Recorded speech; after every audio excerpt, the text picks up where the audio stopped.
back. Algebra 2, Unit 4, Section 6.2, Polynomials and Linear Factors. This is video 4. I'm going to practice again taking some zeros and turning an equation into standard form. So when given zeros, we should be good at taking zeros and turning those into factors. And the one zero I want to take a moment to talk about is if you actually have a zero of 0. What does that look like as a factor? Well, 0 as a 0 just looks like an x variable as a factor, because if we set all of our factors equal to 0, we'd actually be writing x equals 0. Okay, so now this just is a big distributive property, so you can pick any parts that you want to multiply first.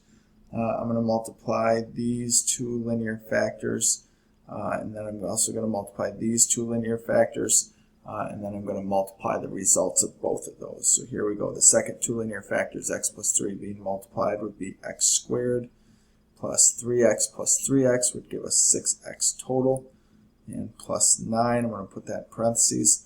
So I just took two linear binomial factors and turned it into a quadratic trinomial. You're going to see that a lot. And then if I distribute this x here, I get x squared minus 2x.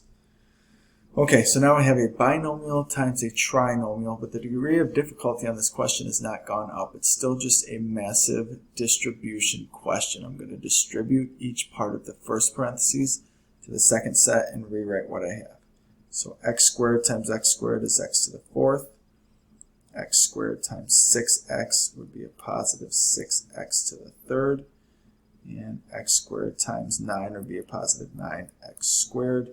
Now distribute the negative 2 to each term, so that'd be a negative 2x to the third.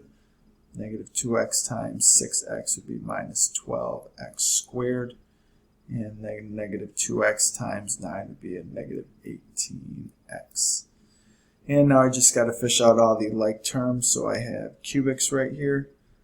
So 6x to the third minus 2x to the third would be 4x to the third.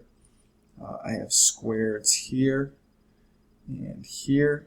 So quadratic terms, so 9x squared minus 12x squared would give me a negative 3x squared. Looks like I have one linear term here in the back, so minus 18x. And one quartic term here in the front, so an x to the fourth.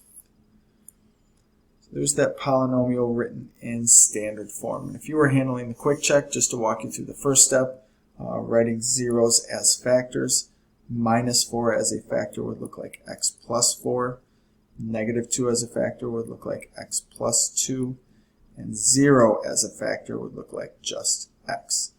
And if I had to write this as a function, I probably should remember to write f of x or equals y. And same for the quick check. And you folks should be able to finish the quick check on your own. You're just multiplying factors together and then writing your polynomial in standard form.